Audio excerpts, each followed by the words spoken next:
네, 여러분 안녕하십니까. 3월 13일 월요일에 MBN 뉴스와이드 오늘도 5분과 함께 시작합니다. 어서 오십시오. 안녕하세요. 네, 안녕하세요. 4년 만에 전직이 돼서 사저로 돌아가는 대통령의 어젯밤 귀갓길은 결코 평범하지 않은 길이다. 그리고 쉽지 않은 길이다. 편안치 않은 길이다. 하는 생각이 들었습니다. 아마 국민들 마음도 그렇게 만든 길이 아니었나 싶습니다. 시작하겠습니다. 파면당한 박 전 대통령의 이상한 처신, 이런 의문부호를 가지고 시작을 하겠습니다. 일단 끝내 승복에 말이 없었다. 파면당한 전 대통령의 처신과 관련한 생각을 해보겠습니다. 먼저 여러분께서는 승복 선언 없이 대독했죠. 민경욱 전 대변인이 진실은 밝혀진다고 믿고 있어의 의미를 좀 살펴봐 주십시오. 어제 전달된 내용은 이렇습니다. 소명을 끝까지 마무리하지 못해 죄송하게 생각한다. 저를 믿고 성원해 주신 국민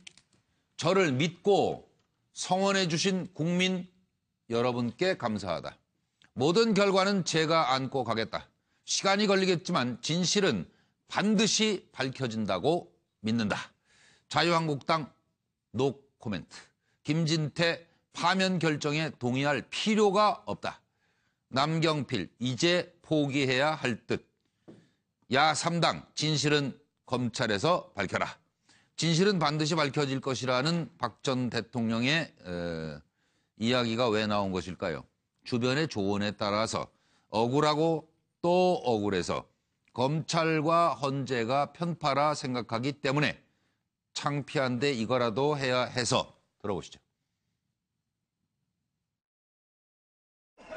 들어가시면서 하신 말씀 올리겠습니다. 제게 주어졌던 대통령으로서의 소명을 끝까지 마무리하지 못해 죄송스럽게 생각합니다. 저를 믿고 성원해 주신 국민 여러분께 감사드립니다. 이 모든 결과에 대해서는 제가 안고 가겠습니다. 시간이 걸리겠지만 진실은 반드시 밝혀진다고 믿고 있습니다. 어제 보면서 전직들이 도로 다 현직이 되는 거 아닌가. 저 대변인 나오는 바람에 손꼽으면. 네, 전직 청와대 대변인이었죠. 네, 대변인이었고 또 뭐 라인업을 짰다. 그 사저 라인업을 짰다. 네, 그것이 그런 또 얘기도 대변인 들리고. 역할을 할 것이다. 그런 이야기도 들리고. 예. 어쨌든 그 부분은 조금 있다가 다시 뭐 저희들이 네, 이야기를 나누겠지만요. 예. 일단은 박근혜 전 대통령께서는 그 정치인 시절부터 진실 이 이야기를 많이 하셨어요. 예. 그 유승민 전 원내대표 내칠 때도 배신의 정치 이야기하고 네. 다음 총선에서 진실된 사람을 찍어달라 이런 이야기를 했죠. 책에도 뭐 여러 번. 예, 책에도 여러 번 진실 예, 이야기도 그렇습니다. 했고 예. 저도 그 취재할 때 예. 그 국회의원 시절에 박근혜 전 대통령 국회의원 시절에 취재할 때 네. 진실 이야기 여러 번 들었어요. 네. 그 어떤 사람에 대해서 평가를 할 때. 네. 그런데 이것은 지금에 와서 보면은 이 진실이 밝혀질 때까지 이렇게 한 것은 지금 국민이 생각하는 진실, 네. 그다음에 헌재가 생각하는 진실, 네. 특검이나 법원이 생각하는 진실과 박근혜 대통령이 생각하는 진실이 다른 것 같아요. 네. 박근혜 대통령 입장에서는 지금까지 계속 엮였다. 예. 거짓으로 쌓아올린 가공의 산이다. 그러니까는 그 박근혜 대통령이 생각하는 진실 이것이 뭐 밝혀질 것이다. 예. 이렇게 이야기해서 또 시간이 오래 걸리더라도 했는데 그것이 과연 어떤 식으로 밝혀질지 그거는 지금으로서는 뭐 예측할 수 없습니다. 그러게 예측이 안 돼. 노영 변호사님, 법적으로 진실은 하나입니까? 둘입니까? 셋입니까? 원래 법적인 진실은 실체적 진실 하나밖에 없습니다. 하나밖에 없습니까? 네, 그런데 지금 심리적으로는 뭐 다 생각이 다르겠지만 법적으로는 하나다. 네, 그런데 지금 박근혜 전 대통령께서 사실은 어떠한 심정으로 진실이 밝혀질 거다라고 말씀하셨는지 좀 생각을 해보면 예. 아마도 검찰 수사를 통하면 본인의 무죄나 본인이 청년 결백했다는 것을 밝힐 수 있을 것이다라고 얘기를 하시는 것 같아요. 네. 근데 정말 그렇게 되기를 바라고 있고 네. 그래서 오히려 본인이 임전무태의 정신으로 본인이 한번 그동안에 네. 부인했던 그 여러 가지 혐의 사실에 대해서 끝까지 지금 같은 자세로 일관되게 부인하고 계신 것 같습니다. 검찰 수사 받을 거로 생각하신다고 쓴 거예요? 예, 왜냐하면은 검찰 수사를 받지 않으면 진실이 안 밝혀질 거잖아요. 시간이 걸리더라도 진실은 밝혀질 거라고 그 본인이 사람들은 말씀하셨잖아요. 진실을 밝힐 수 없는 사람들이라고 단정했잖아요. 오히려 검찰이 진실을 묻을 거라고 그러니까요. 생각할걸요. 다른 그러니까. 검찰을 가든지 뭐 해야 되는 거예요. 그러면은 누구한테 진실을 어떻게 밝히겠다는 거예요? 검찰을 새로 만들고 뭐 이렇게 해가지고. 네, 그렇게 될 수 있을지 모르겠지만 어쨌든 네. 제가 봤을 때는 수사 받겠다는 것 같습니다. 예, 그 수사 받겠다는 것 같다는 이제 얘기까지 해주셨어요. 황정 소장은 어떻게 보셨습니까? 저는 시간이 걸리겠지만이라는 전제에 방점이 있다고 봅니다. 예. 이 시간이 걸리겠지만이라는 거는 시간이 얼마나 걸릴지 아무도 알 수 없는 거 아니겠습니까? 예. 그러니까 진실이 뭔지 결국 생전에 모를 것이다. 그렇게 판단하죠. 예, 이렇게 이야기를 하게 된다면 본인이 한 말이 그 짓이 아니다라고도 네. 이야기할 수 있을 겁니다. 그렇기 때문에 앞에 전제가 시간이 걸리겠지만에 우리가 눈여겨서 봐야 될 거다. 즉 검찰 수사에서는 진실이 안 밝혀질 거다.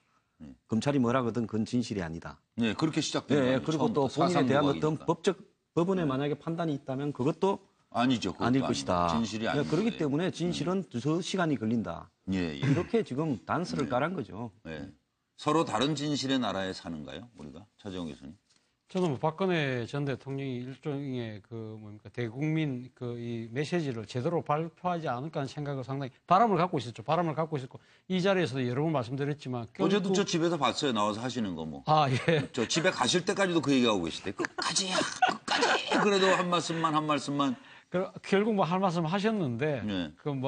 우리가 다 알다시피 시간이 걸리겠지만 진실이 밝혀질 것이다. 네. 진실이 밝혀진다는 의미는 뭐 검찰 수사 저는 플러스 알파가 있는 것이 아닌가 하는 생각입니다. 그러니까 네, 예. 본인이 지금 헌법재판의 결정을 승복 못하는 이유가 본인이 생각했을 때는 법리적이라든지 논리적으로 설명이 안 된다는 거죠. 자기는 아무런 잘못이 한 것이 없는데 어거지로 엮였다는 거 아닙니까? 그럼 이런 진실을 어떻게 밝혀내야 되겠습니까? 헌법부터 고쳐야 되는 거 아니에요, 그러면? 아니죠. 본인은 결국 정치적인 힘이 있어야 된다는 생각을 하겠죠. 아, 정치적 그렇기 때문에 힘으로 이 자신은 지금 대통령직은 파면당했지만 나 인간 자연인 박근혜로 돌아간 것이 아니라 네. 나는 또 다른 측면에서 보면 야당 정치인 박근혜로 돌아갔다는 아마 그렇네요. 마음의 네. 자세를 갖고 예, 일종의 앞서 말씀하신 것처럼 예. 임전무태의 이 자세로 네. 끝까지 한번 해보자. 예. 그 끝까지라는 것이 법사안뿐만 아니라 예. 정치적인 정치적으로도. 세대결까지도 예. 염두에 두고 계신 것이 아닌가 하는 생각입니다. 예. 양문석 의원님. 저는 그냥 표현을 네. 의미가 뭐냐라고 물어봤을 때 꼬장이라고 적었습니다. 꼬장. 예. 이 국어 사전적으로 이야기를 하면 상대방의 일을 방해하려는 공연한 심술을 이르는 말. 심술이라고 되게 생각되는. 심술을 이르는 말이 이제 꼬장 부린다? 꼬장을 부린다, 꼬장을 핀다라는 표현인데요. 예. 진실이라는 표현이 예. 그 표현에서 그 진실을 찾는 게 아니고 네 문장을 이야기를 하잖아요. 두 번째 문장이 뭐예요? 저를 믿고 성원해 주신 국민 여러분께 감사하는 저를 믿고 성원해 주신 국민. 그렇지 않은 국민. 예, 그 국민들이 진실이라고 믿고 싶은 예. 즉 박근혜 대통령이 그 국민들에게 거짓말을 한 거잖아요. 엮였다라고 거짓말을 했는데 엮였다가 진실이다. 예. 그리고 이게 지금은 15% 정도밖에 안 되지만 예. 이게 어느 순간 또 역사적 변곡점을 지나서 우리가 주류가 되고 우리가 권력을 잡으면 이거는 힘으로 진실로 만들 수 있다. 네, 이렇게 이야기를 하는 것 같습니다. 그리고 거기 판넬에 보면요. 그 진실은 반드시 밝혀질 것이라는 박 대통령 해가지고 4번이 있잖아요. 4번. 네네. 창피한데 이거라도 라고 하는 측면들도 상당 부분 개입돼 있는 것 아니냐. 네. 저는 그렇게 생각합니다. 그럼 바로 요거 하나만 짧게 짚고 넘어가죠. 승복선을 안 하는 진짜 이유는 무엇일까요? 예. 진짜 이유 아는 분만 답을 해 주십시오. 들어보시죠. 그래서 그 감사한 고마운 그 여러분의 마음을 제가 마음에 잘 간직하고 좋은 대통령이 되도록 최선을 다하겠습니다. 5년 후에 아주 밝은 얼굴로 다시 뵙게 되기를 고대하면서 그때까지 건강하시고 또 모두 행복하시기를 기원하겠습니다. 자, 박근혜 전 대통령이 헌재 결과에 승복한다고 합니까? 그런 말씀은 없으셨습니다. 진실이 밝혀진다는 게 어떤 의미입니까? 말씀 그대로 받아주시면 되겠습니다. 제가 질문을 드릴 수 있는 상황이 아니었습니다. 어떤 맥락에서? 네? 안고 가시겠다는 말은 어떤 의미인가요? 지금 말씀드린 게 어려운 표현이 아닙니다. 그대로 믿어주시면 되겠습니다. 그대로 받아주시면 되겠습니다. 예. 검찰 수사에는 응하실 계획이십니까? 그런 말씀 여쭤볼 기회가 없었습니다. 세월호 유가족들한테 남기신 이야기 없습니까? 없습니다. 지금까지 말씀드린 게 전부예요. 아니, 밀지 마세요, 밀지 마세요. 아니, 이게 다예요, 여러분. 우리 전직 그 민경욱 대변인 참 애쓰셨습니다. 아이고. 현직 의원의 임무는 아니죠, 저거는 가서. 저희 가서 저렇게 해야 된다는 의무가 없는 거 아니에요? 그렇죠. 과거에 그 유력한 그 대권 주자가 있으면은 네. 뭐 대변인 격 이런 게 있습니다. 네, 그 맞아요. 박근혜 그 대표 시절에 네, 대표를 네. 그만뒀지만은 이정현 그 의원이 네. 그 대변인 격 이렇게 네. 불리면서 그 브리핑을 다 하고 네. 뭐 그런 것은 있었지만은 대통령을 지내고 사저로 들어가신 분에게 현직 국회의원이 이 대변인 격 역할을 계속 한다는 것이 예. 그것은 뭐 어떻게 비춰질지 또 모르겠네요. 그러게요. 네, 그래서. 근데 차라리 저는 예. 어제 저 장면을 보면서 박근혜 대통령이 이야기를 하는 것보다 네. 민경욱 의원이 이야기하는 게 훨씬 쉬웠어요. 예, 예. 차라리 박근혜 대통령이 이야기하면 이 이야기하면서 그 말씀까지. 비어와 비문들이 계속 나왔을 텐데 잘 정리가 그래도 됐다? 그 기자 출신이고 그다음에 청와대 대변인 출신이 깔끔하게 정리해서 네. 우리가 알기 쉽게 이야기를 했잖아요. 알기 쉽게 양 박사 얘기해 보세요, 그러면. 저 예. 친복선 안 하는 진짜 이유. 앞서 말씀 제가 앞서 말씀했던 저를 믿고 성원해 주신 국민 알아들었다니까요. 저를 믿고 성원해 주신 국민 네. 이 국민들을 하나의 정치 결사체로 만들고 예. 그리고 이 정치 결사체를 통해서 정당으로 전환하고 예, 예. 그다음에 정치적 재기를 꿈꾸고 예. 하면서 현재 불복종 운동을 하고 있는 친박의 그 태극기들을 뭉치게 하는 수단으로서 이 이야기를 그래서 헌재 승복을 했다. 못한다? 예. 예. 불승복이죠. 예, 그럼 저 차정 교수 생각은? 예, 뭐 저도 비슷한 생각인데요. 뭐 앞서도 제가 말씀드렸다시피 박근혜 대통령은 검찰 수사 그 너머를 지금 생각을 하고 있다. 예. 결국은 정치인 박근혜로서의 부활 내지는 재기를 생각하고 있는 것이 아니냐. 예. 자신은 정치적으로 불명예스럽게 퇴진을 했지만 예. 그러나 여기서 박근혜의 정치 인생을 마무리하지 않겠다는 그런 아마 각오를 갖고 있는 것 같아요. 친박 쪽에서 TK에서 동정론일 것이다. 탄핵의 새 평가가 나올 것이다. 뭐 이런 얘기가 오늘 들리네요. 그렇죠. 그런 것들을 다 그런 염두에 두고 내용이다. 있고 사실 이 박근혜 대통령이 이 작년 초반만 하더라도 우리가 많은 이야기들이 퇴임 후에 여러 가지 구상들을 이야기하면서 이야기했지 않았습니까? 예. 분권형 개헌을 할 것이다. 개헌을 해서 외치는 예를 들면 반기문 유엔 사무총장을 모셔오지만 내치는 친박계들이 하는데 그 뒤에서 박근혜 대통령이 퇴임 후에도 영향력을 행사할 것이라고 봤거든요. 그런데 이번에 탄핵으로 인해서 모든 게 다 어그러졌지만 그렇지만 그럴수록 오히려 포기를 못한다. 왜? 나의 정치적 명예를 회복해야 된다는 생각이 더 강하기 때문에 그렇지 않나 생각입니다. 예. 황정 소장. 저는 일단 이 친노가 2007년에 이제 완전히 무너지면서 대선에서 참패했잖아요. 정동영 후보가 26.1%를 얻었죠. 네. 거의 재기불능이 되고 안희정 지사가 그때 본인 입으로 패족이라고 했습니다. 그리고 핵심들이 수사 대상도 되고 그랬죠. 근데 노무현 대통령의 이 서거 이후에 지금 완벽하게 이제 집권을 앞두고 이렇게 유력한 어떤 집권 세력이 되어가고 있다. 이런 부분을 보면서 친박도 그러할 것이다 이랬는데요. 그 하나 다른 점이 있어요. 친노는 이 가장 이렇게 위에 있는 보스가 책임을 지는 모습을 보였다라는 부분입니다. 이런 부분에서 차이가 좀 있고요. 그래서 지금 무슨 정치 세력으로 부활 이렇게 하지만은 과연 누구를 중심으로 이걸 끌고 모아서 결국은 정치 세력으로 이렇게 만들어갈 수 있을 거냐. 저는 현재 그 리더라고 될 수 있는 부분들이 별로 없다고 봅니다. 그러면 뭐냐? 일단은 이 법적 대응에 대해서 지지 세력을 결집시키고 그리고 인정을 하지 않아야 법적 대응에 유리하다라는 현재의 자신만의 이해관계에 몰입이 되어서 다른 문제를 보지 못하고 있다 이렇게 봅니다. 저도 결국 뭐 지금 한경수 소장과 같이 두 가지 이유죠. 하나는 이건 실질적인 이유입니다. 실질적인 이유는 일단은 검찰 수사를 방어를 해야 됩니다. 그 헌재 결정문에 보면은 그 박 대통령과 최순실 씨가 주도를 했다. 미르재단과 KG단을. 그리고 그 최순실 씨의 사익을 위해서 국정 권한을 남용했다.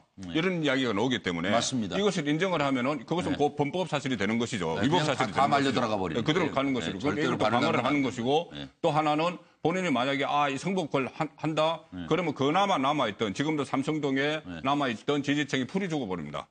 완전히 이거 그럴 수 있네. 그러면은 최후의 방어선 그 소수지만은 네, 그 네. 끝까지 남아 있어주는 열성 지지층이 없어지는 것이죠. 네, 네. 그렇기 때문에 그것을 지키기 위한 것인데 저는 그런 이유 때문에 성복 선언은 안 하시더라도 저는 뭐 존중해야 된다. 그 정도는 좀 해야 맞지 않나 국민화합을 싶어요. 위해서. 국민화합 그렇잖아요. 그리고 또 대통령을 지내신 입장에서 그 헌법기관 아닙니까? 헌법기관이 내린 결정을 물론 내가 받아들이기 어렵지만은 개인적으로 받아들이기 어렵지만은 하더라도. 그렇더라도 뭐 헌법기관이 내린 결정이니 그 존중을 하겠다. 이 정도는 좀 하고 이 정도는 하고 또 다른 말씀을 뭐 진실을 밝혀질 거다. 그렇죠. 이렇게 이야기했으면 맞아요. 맞아요. 그거는 이렇게 일방적으로 그 사저에서 낸 그 메시지가 일방적으로 이렇게 비판을 받지는 않을 것 같아요. 예. 노영희 변호사님, 지금 그러니까 불복 의사 표시가 뭐 저 지지층 결집이다. 장기적인 정치적 재기를 노린다. 그리고 혐의 인정을 하면 안 된다. 사실 그런 법적인 저것도 있는 것 그거는 같아요. 법적으로는 법적. 그런 식으로 하는 게 맞는데 저는 이 박근혜 전 대통령이 정말 그런 마음으로 이런 말씀을 했는지는 사실 조금 의문스러워요. 왜냐하면 박 전 대통령 같은 경우는 항상 본인이 말하는 것보다 주변 사람들에 의해서 훨씬 더 좋은 쪽으로 해석이 많이 되어 왔었거든요. 그러니까 그분이 A라고 말하면 거기에 막 여러 가지가 의미가 덧붙여져가지고 제3자에 의해서 훨씬 더 확대 해석되고 훨씬 더 좋은 쪽으로 해석이 많이 되어 왔기 때문에 이번 같은 경우에도 그냥 본인 당사자는 그때는 그때 가더라도 일단 지금은 나는 인정 못하겠다라는 마음으로 하도 말을 하라고 하니까 한마디 그냥 간단하게 한 건데. 참 단순하게 어떻게 그렇죠. 보면. 그게 이제 이런 식으로 확대 복잡한 해석되고 계산 없이. 그 본인을 지지하는 지지자들 입장에서는 정치적으로 받아들여지고 맞아요. 특히 이제 그걸 민경욱 대변인이 말을 하니까 기자들하고의 관계에서 민 대변인이 조금 더 좋게 들리도록 말을 정리해 줬을 가능성도 좀 있거든요. 그럴 수 있어요. 직접 본인이 한 말이 그럴 수 아니기 있어요. 때문에. 예, 그래서 예, 저는 예. 그냥 그런 식으로 받아들이는 게 맞지. 저분이 저거를 구체적으로 그 대국민 메시지로 저걸 정말 말한 것인지도 모르겠고 저것의 의미를 반드시 그렇게 받아들여야 되는 것인지도 모르겠어요. 그렇네요. 민경욱 대변인 얘기지 들어가서 직접 누가 확인을 할 수가 있어요. 이제. 그리고 정말로 저 전직 대통령님께서 그런 저 전직 민경욱 대변인에게 그렇게 말씀하셨습니까? 그러니까요. 라고 지금 확인을 못하는 거 아니에요? 그러니까 대변인이 뭐라고 말했냐면 들어가시면서 하신 말씀을 제가 말씀드리겠습니다라고만 했잖아요. 근데 정말로 대통령이 들어가면서 본인이 입으로 먼저 말을 한 건지 대변인이 한마디 해주세요라고 하니까 그때 마지못해 한 건지 잘 모르거든요. 자기는 뭐 질문은 또 못한다고 또 그러고. 네, 그렇습니다. 그러니까 질문을 못한다는 것이 그러니까 기자가 추가로 물어봤죠. 뭐 진실을 밝히겠다는 게 무슨 의미냐 하니까는 내가 그 부분에 대해서 추가로 질문을 드릴 그럴 사항이 아니었다. 이렇게 이야기를 했고 이것이 그러니까는 지금 여러 가지 몇 가지 이야기가 나옵니다. 이게 실제로 정말 대통령이 그 사저에 들어가서 이 그 짧은 시간에 구술을 한 걸 민경욱 의원이 받아서 적은 건지 아니면은 이것을 어떤 쪽지 형태로 받은 건지 아니면은 대통령이 그냥 일반적으로 그 원론적인 이야기만 하고 다른 참모들이 이것을 본인들이 앞으로 나아갈 길 이것을 정리해서 또 정리를 해서 한 것인지 그런 여러 가지 이야기가 나오고 있어요. 그런데 전제를 하고 일단 뭐 대통령의 뜻이다. 박근혜 전 대통령의 뜻이라고 전제를 하고 그 한 부분을 좀 짚어볼 필요가 있는데요. 뭐 우리 송국근 본부장께서도 이제 검찰 수사 방어용이다라고 이야기를 했고 오늘도 많은 언론들이 그 검찰 수사 방어용이다라고 이야기를 했습니다. 근데 저도 처음에는 그렇게 생각을 했는데 곰곰이 다시 생각을 해보니까 검찰 수사 방어용일 가능성은 없다라는 겁니다. 왜? 헌법재판소에서 대통령 법률 대리인달, 전직 헌법재판관뿐만 아니라 메머드 법률 대리인달이 왜 법리 논쟁을 못 벌였을까? 너무나 명확하고 분명한 증거들 앞에서 이들은 여론전과 정치 행위밖에 할 수 없었던 그 곤혹스러움이 있었단 말이에요. 그렇다면 박근혜 대통령이 직접 그 수사를 받으러 간다 한들 이 법리 논쟁 속에서 자신의 무죄를 증명할 것인가 하면 현실적으로 드러난 사실만 가지고도 대통령은 그 법리 논쟁에서 이길 가능성이 없습니다. 그렇다면 저 이야기들은 명확하게 나는 수사 안 받겠다. 정치적으로 버티겠다. 그렇게 해석을 한 것인 거죠. 라고 하면서 수사를 받을 거라 그랬으니까. 아주 모호한 이게 또 참 진실 이야기를 던지면서 논쟁만 불붙이는 그러한 행태로 책임지지 않는 전형적인 그 이 정치인의 모습들을 유감 없이 보여드리는 거죠. 수사를 안 받을 수가 없죠. 어차피 사인의 신분이기 때문에 민간인 신분이니까. 버텨봤자 이제 강제 수사가 남아 있으니까 수사를 안 받을 수는 없을 거고. 법적 근거가 없는 거 아니에요? 그럼요. 안 이제, 받을? 예, 안 받을 근거가 전혀 없고. 그리고 안 받겠다고 그래서 검찰이 그럼 그렇게 하세요 할 그렇게 할 근거도 수가 없죠. 없죠. 예. 예. 그러니까 자, 그래서 받기는 지금 이제 받겠죠. 삼성동이 진지가 되고 있다고 이야기를 하는 게 예. 친박들에 의해서 철저하게 봉쇄되고 예. 쌓여져 있고 예. 그리고 만약에 검찰이 강제 소환을 실시를 하고자 예. 할 때 예. 그 벽을 넘었어야 되잖아요. 예. 상당히 곤혹스러운 검찰이 곤혹스러운 입장이 빠질 것이고 네. 결국 끌고 나오면 예. 그 사건 자체가 지지자들의 엄청난 동정심과 또 한 번의 결집에 대한 불쏘시개가 된다라는 거죠. 이런 것들을 저는 노리고 있다고 보는 거죠. 그래서 한번 이제 왜 그럼 대통령이 이제 살짝 웃으신 모습이었는데 뭐 눈에는 눈물이 있었고 그 장면을 한번 다시 짚어보겠습니다.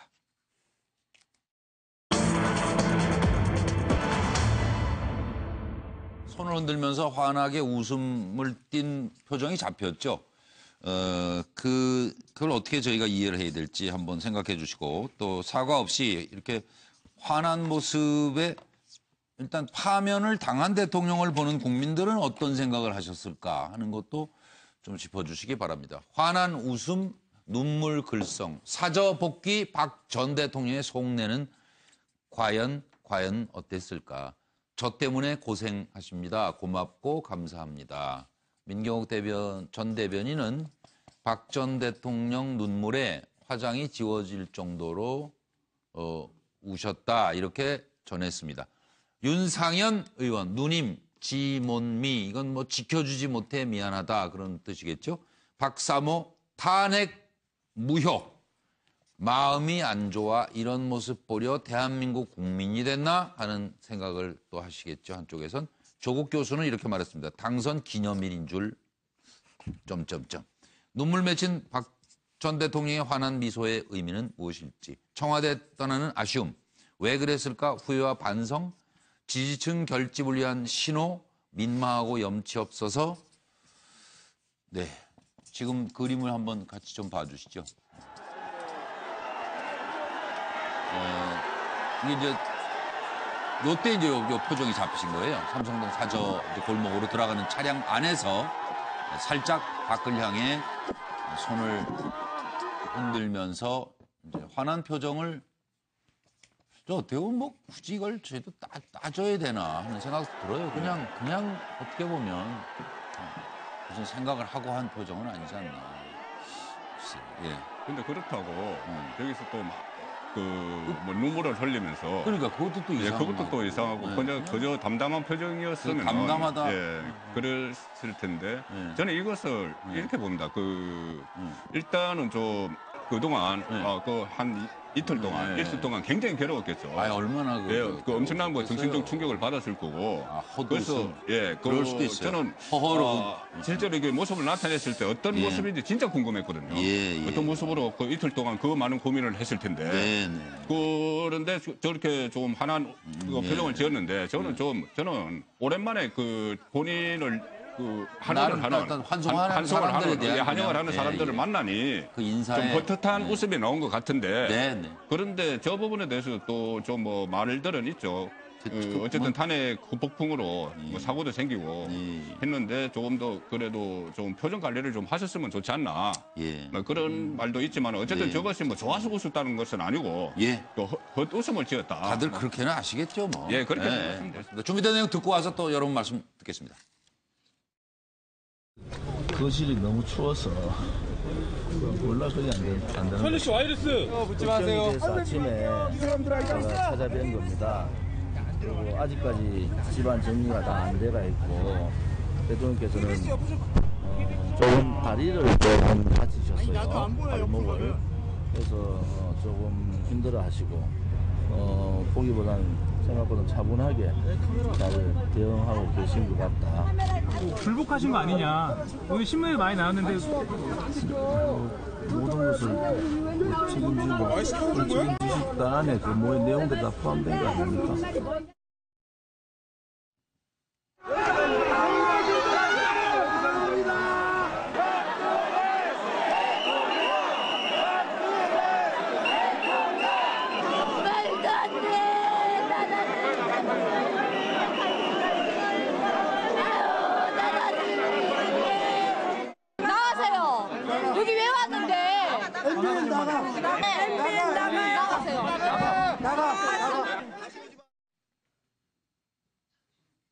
참 이걸 어떻게 해야 될지. 예, 노영희 변호사 생각은 어떻습니까?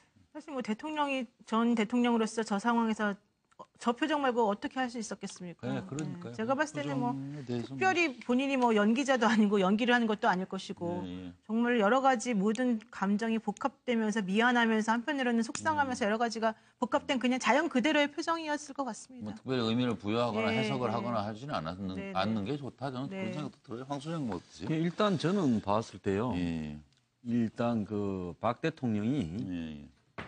제가 볼 때 별로 웃고 싶은 마음이 아니었을 겁니다. 그 웃고 싶었겠습니까? 청와대에서 쫓겨나 그러니까요. 그 지금 상황이 그런 민간인으로 상황이 오는데요. 아니죠. 네. 본인의 또 집안의 내력이나 네. 여러 가지를 역사를 생각을 하면 웃어서는 안 되죠. 예, 예. 그래서 억지로 네. 독전을 했다고 이야기하고요. 아. 자신의 지지 세력인데 예. 거기에 이 최고 이 본인이 지지자인데 예, 예, 거기서 이런 모습을 위축된 모습을 보이면 이제 밖에 있는 사람들이 싸울 여력이 없지 않겠습니까? 예. 그런 부분이었다고 보고 안에 들어가서 또 이 화장에 뭐 번진 눈물이라고 했는데 지난번에 서문시장 가서도 또 그때도 대변인입니까? 예. 그 박 대통령이 울었다 이런 말씀을 했는데 그런 이야기를 굳이 밖으로 이야기를 하는 부분은요. 또 동정에 대해서 호소하는 부분이다. 예. 그 독정과 동정 이 두 가지 여론을요. 예. 지금 기대하고 있다고 보고 어제 하나 좀 아쉬웠던 부분은요. 저는 대통령께서 자신을 위해서 거리에서 뭡니까? 이 태극기 집회에 참가하다가 희생된 분들요. 예. 이분이 지금 지난 10일만 해도 3분이고 예. 지금 또 위독한 분이 한 2분 계시고 예. 그전에 또 돌아가신 분도 계세요. 예. 그런 분들에 대해서는 최소한 뭐 탄핵 결과에 대해서는 불복을 한다 어쩐다 하더라도요. 인간의 생명이 예, 그런 부분에 소중한 생명이 대해서는 관련된 언급을 일이니까. 해서 예. 정말로 참 안타깝고 미안하게 생각한다. 이런 말은 한마디 했었어야 되는 거 아닌가 생각합니다. 이거 계속 싸울 일인가 싶어요, 차재원 교수님. 저도 뭐 황장수 소장하고 극단으로 생각이 가서. 좀 네. 같은데요. 저는 네. 아마 이런 뜻이 아니었을까요? 쫄지 마, 쫀다는 말이 그 경상도 방언이죠. 그러니까 네. 이 표준말로는 겁먹다는 겁먹지 이야기입니다. 마시고. 그러니까 겁먹지 마세요라는 이야기인데 결국 지금 박근혜 전 대통령 입장에서는 앞서도 제가 말씀드렸지만 이 싸움에서 지금 이 싸움이 끝이 아니라고 생각을 하는 거죠. 그렇기 때문에 이 자신이 지금 여기서 모든 걸 수긍하고 인정해버리면 네. 지금 자신의 그 탄핵을 반대했던 이 지지층들이 싸울 힘이 없어져 버리잖아요. 그리고 예, 또 예. 자신의 사저 앞에 모였던 강성 친박계 의원들조차도 전투지가 아마 상실될 겁니다. 그렇기 때문에 이 본인은 지금 검찰과의 수사라는 큰 싸움 그리고 그 이후에 그 너머까지 생각을 하고 있기 때문에 자신의 입장에서는 전투에 임하는 장수 입장에서는 절대 위축된 모습을 보여주면 안 되는 거죠. 그렇기 때문에 상당히 저렇게 마치 아까 조국 교수가 뭐 이야기한 것처럼 저도 어제 이 방송하면서 느꼈던 거 지금 당선된 날인가 싶을 정도로 상당히 좀 우리가 생각했던 그런 모습과는 정말 상반된 모습을 보여준 거거든요. 그래도 평론을 무슨 싸우자는 쪽으로 평론하시는 것 같아요. 아니 싸우자는 것이 아니라 지금 이게 싸우자는 제가 건 아니잖아요, 싸우자는 이게 것이 지금. 아니라 그러니까요. 지금 박근혜 전 대통령이 보여주고 있는 그 모습이 그렇다, 현실이 이렇게. 그렇다는 거죠. 그러니까 이거 어떻게 거기에 해요? 대해서 앞서도 제가 뭐 이 대통령 박근혜 전 대통령께서 계속되면. 물러나시기 전에 예. 대국민 사과성명 그리고 그래서 선거구 간절히 이야기를 그렇게 간절하게 이야기를 원했던 이혼했던 거 바로 거기 그러니까 있는 거죠. 지금 오늘도 지금 그렇고. 그렇게 불복의 이미지를 보임으로써 저는 지금 이제 우리 전체에 미칠 영향이 결코 작지는 않을 것이라는 측면에서 상당히 걱정이 됩니다. 아니, 그 지지자들 자꾸 삼성동 모여서 이제 또 이러다 무슨 불상선할까 걱정이에요. 사실 앞서 뭐 그 네. 검찰 수사 관련해서 이야기했지만 제가 듣기로는 지금 박근혜 전 대통령 사저 앞에 골목이지 않습니까? 예. 거기 친박계 지지자들이 벌써 한 달간 집회 시위 허가를 벌써 미리 다 그건 얘기 내놨다고 나왔어요. 해요. 예. 그렇기 때문에 예. 아마 그 이야기는 박근혜 전 끝도 없이 대통령이 시위가 검찰 수사를 예. 순순히 응하지 않을 경우에는 만약에 예. 체포영장이라도 발부하고 예. 그 집행을 하려고 할 때 나름대로 물리적으로 어이구. 막겠다는 그런 의사가 살짝 엿보이는 것이 아닌가 예, 측면에서 가능성이 상당히 있죠. 우려됩니다. 뭐 1995년도에 전두환 전 대통령이 당시 이 뭡니까 김영삼 전 대통령의 역사 바로 세우기 위해서 그때 검찰에 소환됐지 않았습니까? 네. 그때 그걸 거부하면서 꼴목 설명 발표하고 네. 합천으로 내려갔던 그러한 이 전례가 더 악화된 형태로 나타나지 않을까 저 상당한 우려감을 지울 수가 그러게요. 없습니다. 네. 양문석 박사. 좀 비슷비슷하게 생각을 하는 것 같습니다. 이 걱정들이다. 부분에 있어서는 저도 이제 뭐 환한 미소나 환한 웃음이 아니라 울지 못해 웃는 웃음이다. 라는 측면을 봤고요. 두 번째, 저 웃음이 저는 그 일반적인 연예인들, 대중적 스타가 대중과 만나면 아주 적자적이고 무의식적으로 반응하는 팔을 흔들고 웃는 그런 형태 아니야. 소위 말해서 선거의 여왕이었습니다.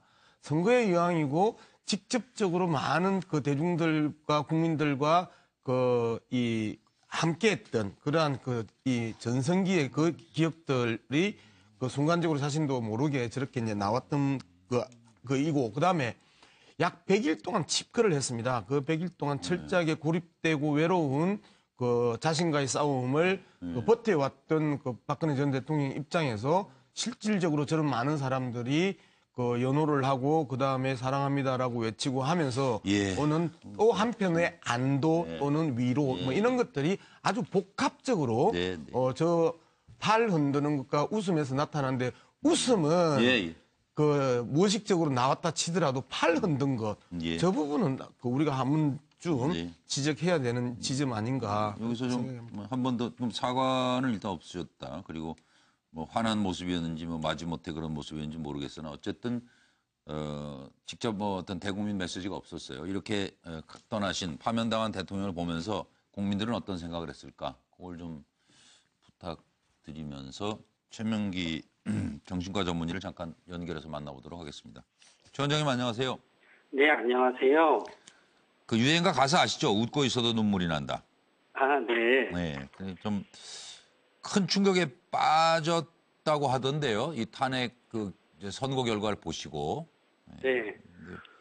어떻게 최 원장님은 보고를 잘못 받아오시고 아마 자기 확신이 좀 너무 강했던 건 아닌가 그런 얘기도 다 나오네요. 첫 번째는 그래도 뭐 그 정치인이시기 때문에 아마 본인이 탄핵이 될 가능성은 100%라고 생각하지도 않으셨을 거고요. 탄핵이 안 될 가능성이 100%라고 생각되지도 않으셨을 거예요. 그런데 일단 본인이 어느 정도 이런 결과를 예상했다 하더라도 이런 일을 막상 당하고 나면 생각한 것보다 더 충격이 커요. 그렇죠. 앞에 생각 뭐 했는지 다 없어지죠. 뭐 그냥 충격 그 자체죠. 우리도 네, 맞으면은 아프다는 건 알지만 누군가한테 막상 맞으면 더 아프잖아요. 일단 그런 측면이 있었을 거고요. 또 두 번째 측면은 현재 입장에서는 생각하고 싶지 않은 것에 대해서는 생각을 안 하는 게 어떤 경우에는 본인의 어떤 의지를 유지시키는 데 가장 도움이 되거든요. 그렇네요. 그렇기 때문에 아마 가끔씩 혹시 최악의 상황이 놓일지 몰라라고 생각하면서도 계속 부정하는 태도를 갖다 유지하셨을 거예요. 그리고 저거 뭐 웃고 있지만 심정이 오죽했을까 싶은데 사람이 웃는다는 것도 웃음에도 여러 종류가 있고 그거 다 의미가 다른 거 아니에요? 네, 첫 번째는 아마 박근혜 대통령께서는 탄핵 심판의 선고가 내려진 후부터 청와대에 있는 기간 동안이 진짜 고통스러우셨을 것 같아요. 왜냐하게 되면은 과거에도 갑자기 아버님한테 비극이 닥치게 되면서 청와대에서 나오게 됐었던 순간이 아마 본인의 인생에서 가장 괴로운 순간이었을 거거든요. 도저히 평생 잊을 수 없는 순간이죠. 네, 그게 요번에도 또다시 이제 오버랩이 된 거고요. 또 거기에 더해서 아버님에 대한 죄책감도 엄청났을 거예요. 그렇기 때문에 일단 청와대에서 나오면서부터는 좋은 기분은 아니지만 약간의 정말 압박감이 덜해진 부분이 있었을 거예요. 네, 그러면서 아까 상당 기간 치과에 있다가 본인의 지지자들 그중에서도 또 얼굴이 낯이 익은 사람들을 봤을 때는 순간적으로 반가운 마음도 있으셨을 거고요. 자, 그러셨겠네요. 한동안 사람을 못 만나셨을 거 아니에요, 진짜. 네. 그럼에도 불구하고 악수를 하고 또 감정이 돌아오다가 보니까 굉장히 이제 슬픈 감정도 있었을 거예요. 들어가셔서 뭐 그냥 펑펑 우셨다는 얘기도 좀 들리잖아요. 네. 그 부분은 이제 청와대는 본인이 대통령이었을 때는 나의 집이지만 대통령이 아닌 순간부터는 나의 집이 아니잖아요. 그런데 삼성동 진짜 나의 집, 내가 오래 살았던 집에 들어오는 순간부터는 긴장이 완전히 풀리셨을 거예요. 참 얘기를 하면서도 참 이게 가슴 아픈 게 지금 뭐 얘기인데 대통령은 지금 어떤 상태실까요? 조금씩 괜찮아지셔야 할 텐데 심적 변화 과정이 있지 않겠어요 이게? 대통령 옛날에 이제 그 박근혜 일기 이렇게 출간하시고 한 걸 읽어보다가 보면은요, 굉장히 아프다라는 얘기가 굉장히 많이 나와요. 예. 실제로 이제 마음이 박근혜 대통령께서는 막 이렇게 이랬다 저랬다 막 생각이 많으신 분이라기보다는 뭔가 이렇게 어려운 일이 생기면은 지나갈 때까지 그냥 견디는 스타일이신 분이시거든요. 그렇기 때문에 어느 정도는 마음이 감당하려고 하실 거고 한동안은 어쩌면은 진짜 그게 몸의 통증으로 나타나서 상당히 심한 어떤 아픔을 느끼실지도 모르겠다는 생각을 해봐요. 예. 그러나 어쨌든 법적으로도 당당하게 대응을 하고 수사를 받고 말씀하신 대로 진실을 밝히려면 법정에 서야 되는 거 아니에요? 어떻게 보세요? 그러니까 이게 어떤 의미에서 대통령의 입장에서는 대통령이 아니기 때문에 청와대에서 나왔잖아요. 그것도 본인은 어떤 의미에서 승복이라고 생각할 거예요. 아, 나 청와대 떠나는 게 승복이다? 네네. 그러나 그 승복의 의미가 내가 내 생각에 이 정도 일로 탄핵이 되는 것은 맞지 않았는데 혹은 본인의 생각에 이 정도 일에 대해서 내가 최순실과 공동 책임을 져야 될 일은 아닌데 라는 부분에 대해서 잘못을 인정하실 생각까지는 없으신 것 같아요. 그래서 검찰 조사도 마찬가지라고 생각이 돼요. 합법적이고 합리적이고 어떤 법을 사용할 수 있는 선에서는 최대한 어떤 본인한테 유리한 상황을 만들려고 하실 거고요. 그리고 나서 검찰 조사에 응하게 되면 응하겠지만 그 검찰 조사에 응한다는 의미가 본인이 잘못이 아니라고 생각하는 거를 모두 인정한다는 의미는 아닌 거예요. 조사해 받자겠는데요, 그러면? 어떤 의미에서 박근혜 전 대통령한테 전혀. 박근혜 전 대통령한테 남은 거는 명의 하나밖에 없어요.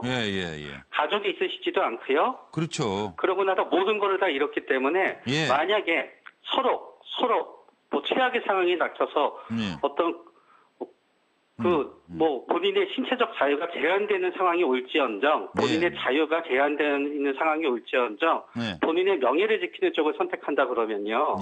아마 인정하지 않으실 부분이 굉장히 많고요. 그게 어쩌면은 본인의 의지의 인간으로서 살아가는 방법이 되실 거예요. 그럼 국민들은 어떻게 살아요? 둘로 갈려가지고 지금 뭐 진실이 두 개인데 지금? 그렇죠. 국민들의 명예는 어떻게 해요, 이거? 국민들은 그러면? 이게 참 문제예요. 네. 국민들의 입장에서는 대통령을 지지하는 국민의 입장에서는 아마 대통령이 잘못을 갖다 인정하지 않으시는 부분에 대해서 오히려 지금 잘하신다고 생각하겠죠. 오히려 그게 그분들한테 살아가는 이유가 되실 거고요. 그러니까요. 살아가는 이유가 다르다니까요, 지금. 맞아요. 대통령을 반대하시는 쪽의 입장에서는 아마 지금도 화가 덜 풀린다는 느낌을 갖다 받게 되실 거고요. 그러나 수사해야 된다는 여론이 높잖아요. 그러니까. 맞아요. 그러나 또 역사는 진행이 되고요. 우린 또 어차피 새로운 대통령을 맞이하게 되니까요. 그때가 되면은 또 새로운 대통령과 함께 더 좋고 새로운 역사를 만들기 위한 부분도 결국은 국민들이 궁극적으로 그쪽으로 마음이 옮겨가야 되는 부분이 되는 거죠. 네. 뭐 많이 얘기는 열심히 했는데 최 원장도 별 뾰족한 수는 없네요. 그냥 세월이 약이다 아니에요? 세월이 지나가면은 다 그냥 마음이 좀 다 편해지겠다. 근데 그것도 좋은 말씀이에요, 사실은.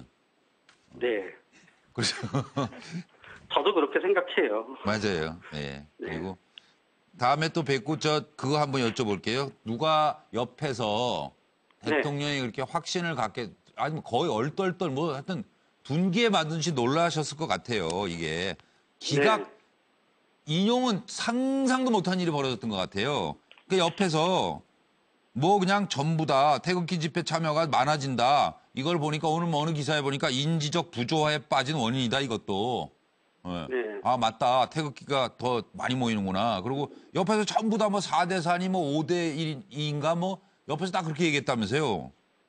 그러니까 이게 이게 그러나 저는 기본적으로 어떤 본인의 두려움과 본인이 꺾이지 않아야 되겠다는 생각 때문에 그 생각을 고수하시긴 하셨겠지만 저는 애초에 변호인단을 구성할 때부터 대통령은 이 재판을 이 재판에서 결국 내가 법리 재판으로 가서 일정 부분 나의 잘못을 인정하는 대신 내가 어떤 부분에 있어서 나의 유리함을 갖다 협상을 할 것인가 법리 재판으로 갈 것인가 아니면은 진짜 인생을 길게 보고 예. 모든 거를 갖다 일단 나의 입장을 갖다 계속 그 외치면서 명예재판으로 갈 것인가 사이에서 예. 대통령은 애초부터 명예재판을 위한 변호인단을 꾸린 거예요.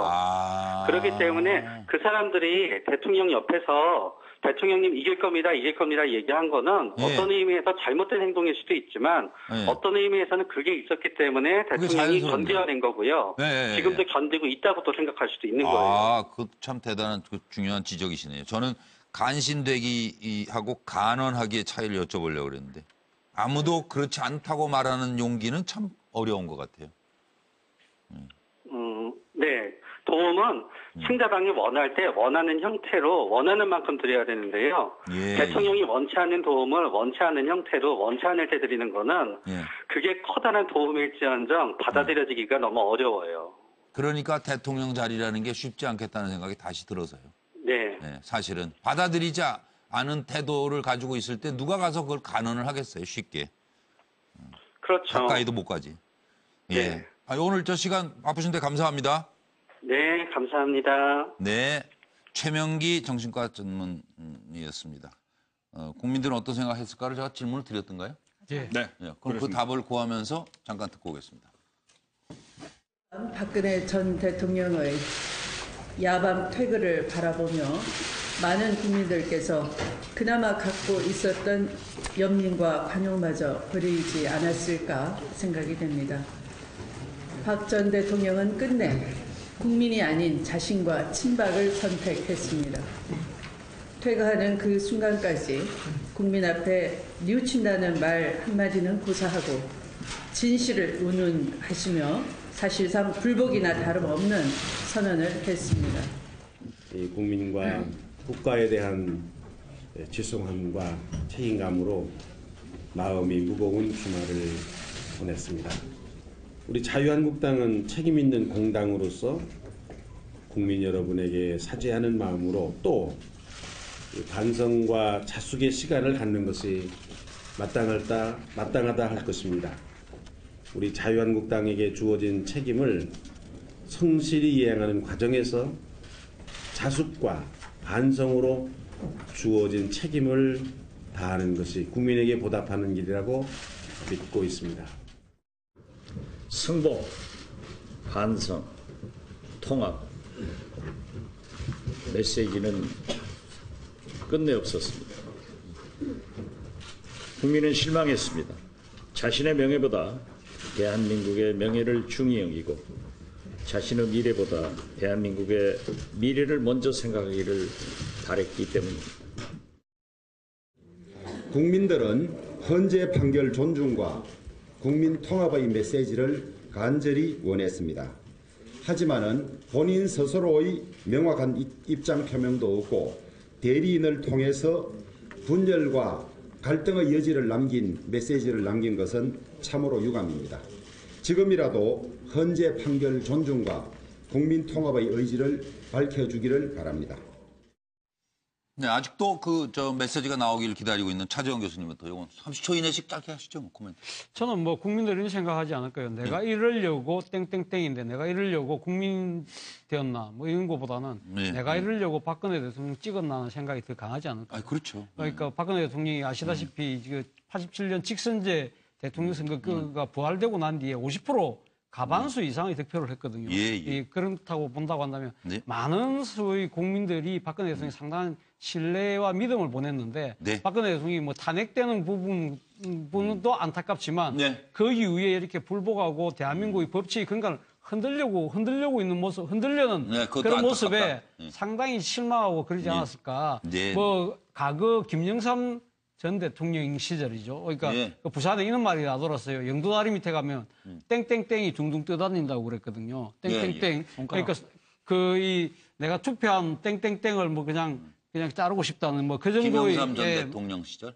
뿐만 아니라 역대 대통령 말기 때는 이야기 완전히니까 부산이니까 이제 김영삼 대통령을 이야기를 사를 냈는데 아마 그런 심정들이 진짜 뭐 땡땡땡을 진짜 뭘 하고 싶다는 생각까지도 아마 많은 그 정도로 상당히 국민들 심정이 속이 상할 수밖에 없지 않을까 생각합니다.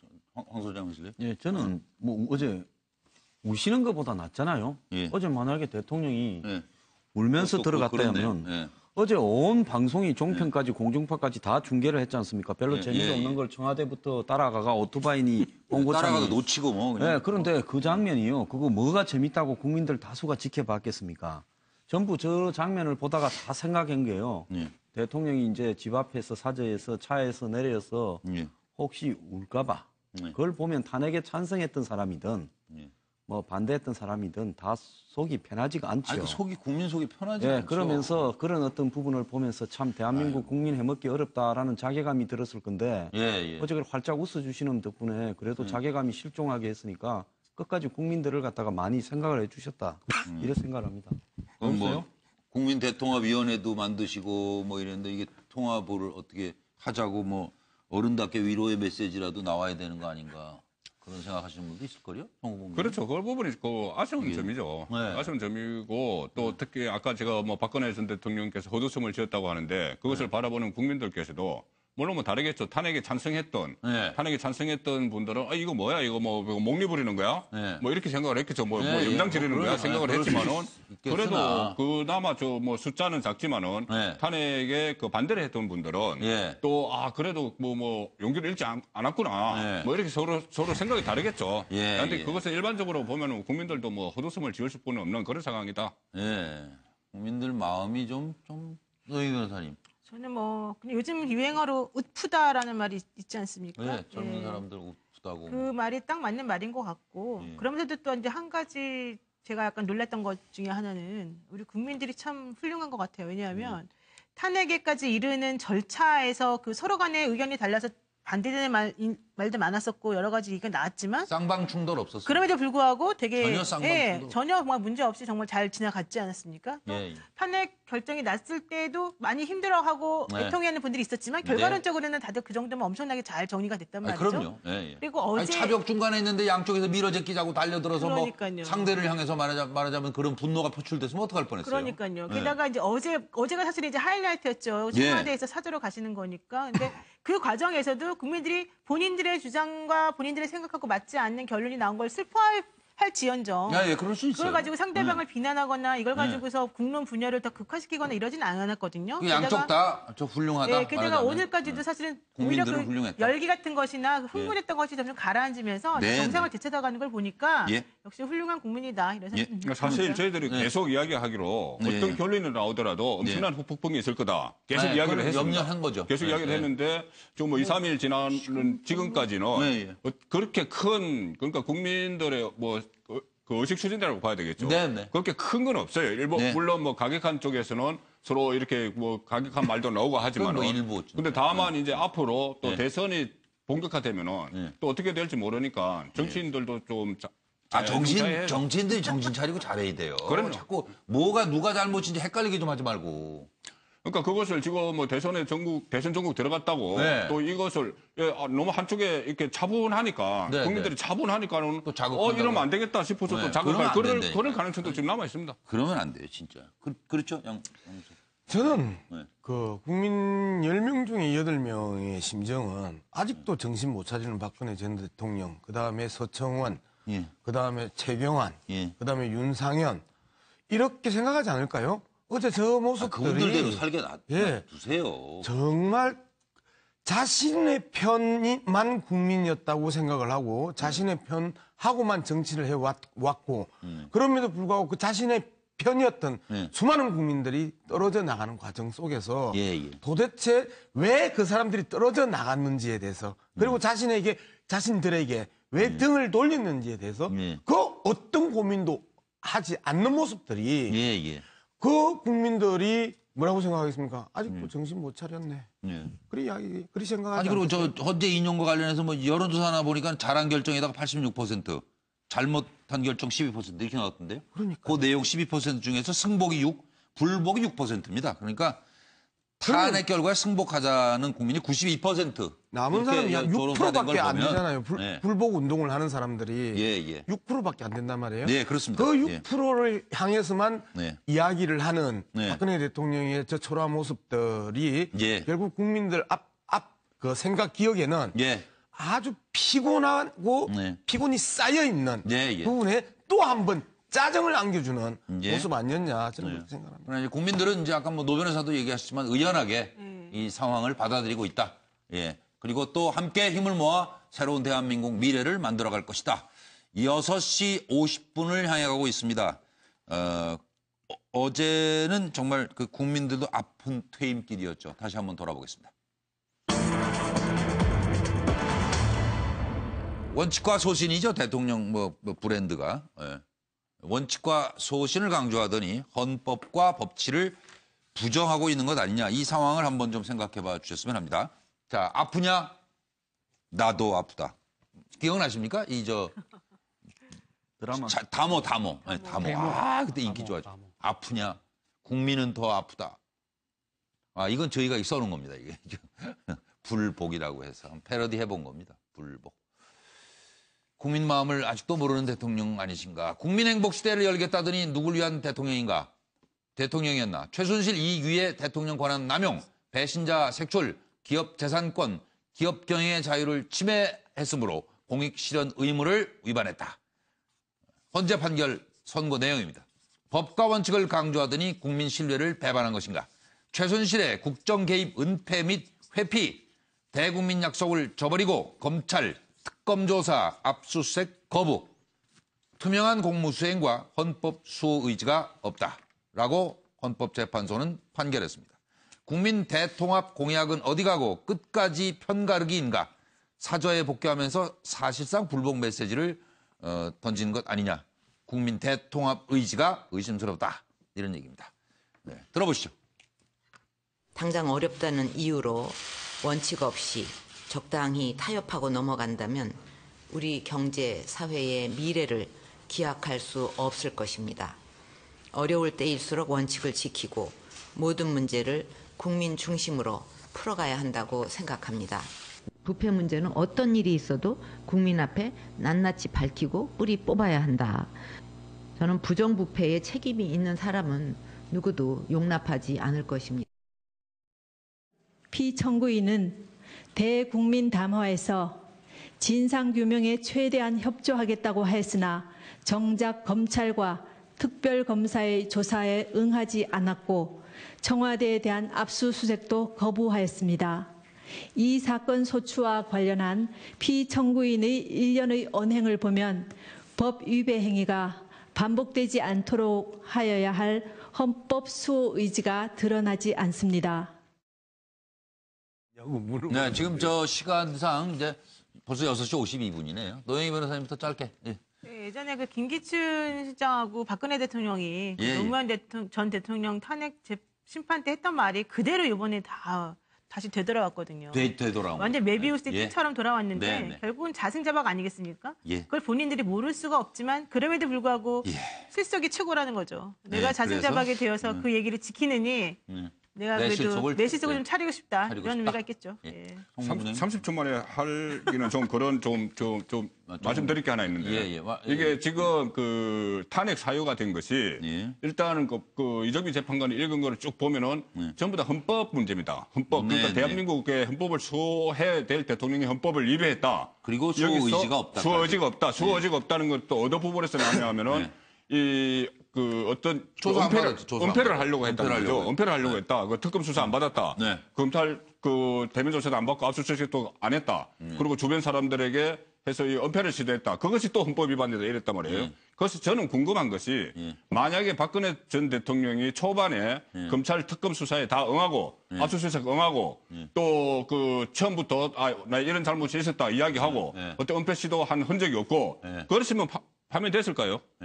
하면 안 됐을 겁니다. 그렇다면. 지금 그러니까 지금 그렇다면 또 다른 무엇을 했을지는 모르겠지만은 지금 그 이번에 나온 결정문만 딱 보면은 그 부분을 빼면은 잘못한 거는 뭐 분명히 잘못한 부분이 많지만은 과연 파면까지 되느냐? 저 잘못은 아니다. 그렇죠. 그러니까 세월호 7시간도 넘어간 거 아니에요? 그렇죠. 그러니까 그런 차원에서 보면은 박근혜 대통령께서는 그 이 통치권 이것이 마치 헌법이나 법률 위에 있다. 그건 좀 가다 해석을 한 것이 결국은 올가미가 돼버린 것이 아닌가 싶어요. 아니 근데 잠깐 한마디만 제가 드릴게요. 이 상황에서. 근데 만약에 그런 식으로 다 보여줄 수 있고 다 내던질 수 있다면 이런 사태까지 당연히 안 오죠. 그거를 보여주고 응하고 그랬으면은 문제가 컸을 것 같으니까 그런 행위를 한 거 아니겠습니까? 청구본부장은 열심히 어떻게겠는데 이거 너무 순수하다는 거예요.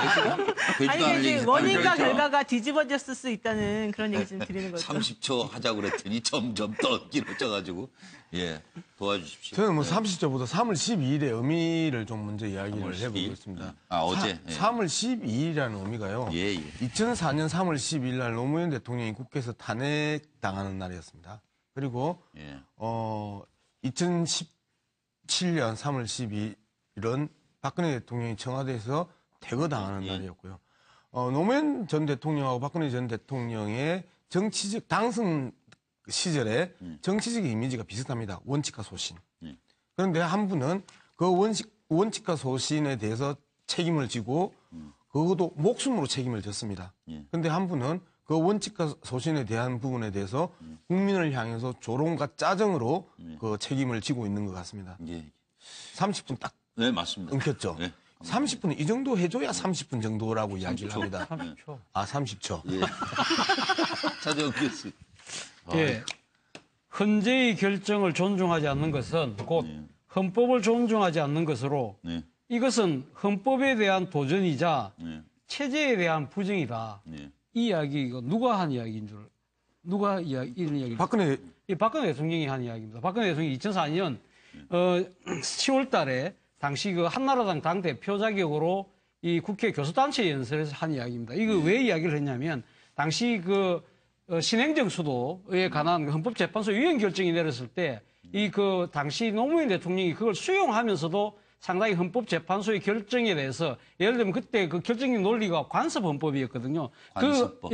관습헌법이 서울은 600년 동안 관습적으로 서울이었으니까 서울이 수도를 해야 된다. 그 논리에 대해서 말이 안 된다는 식으로 공박한 부분에 대해서 박근혜 당시 한나라당 대표가 이렇게 이야기를 했습니다. 그러면 본인이 그럼 야당의 대표일 때는 이렇게 이야기를 하고 정작 본인은 그럼 헌법재판소의 결정은 받아들이지 않는 이러한 모순 자체는 말 그대로 내가 하면 로맨스요, 남이 하면 불륜이라는 이야기 아니겠습니까? 그것이 정치인들을 여태 모르십니까? 그게 소위 말하는 내로남불인데 제가 그 답변을 한번 썼기 때문에 이번에 새롭게 신조를 만들었습니다. 박스웨이.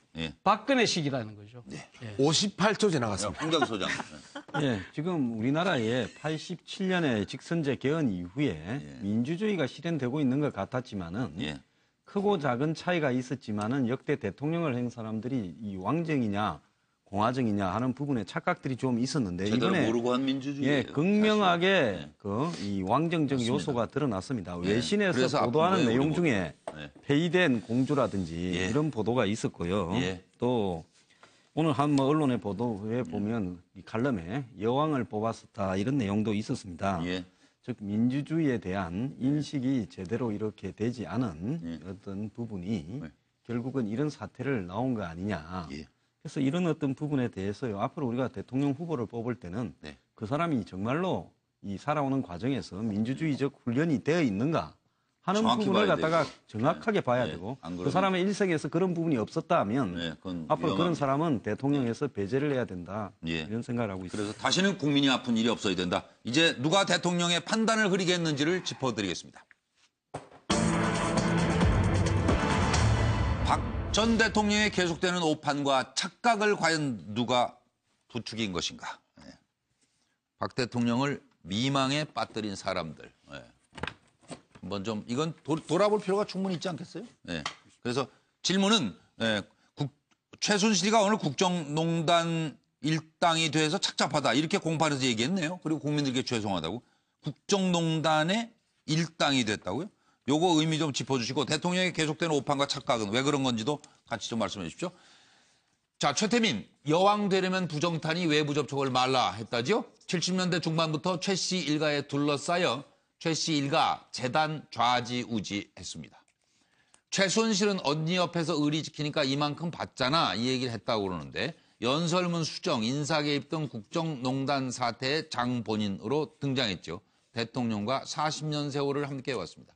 콘크리트 지지율, 임기 중 최고 지지율 67%를 기록했고 국정농단 사태로 지지율은 4%까지 떨어졌습니다. 웬만해선 등 안 돌리는 콘크리트 지지층, 어떤 악재에도 30%를 사실은 유지를 해왔던 겁니다.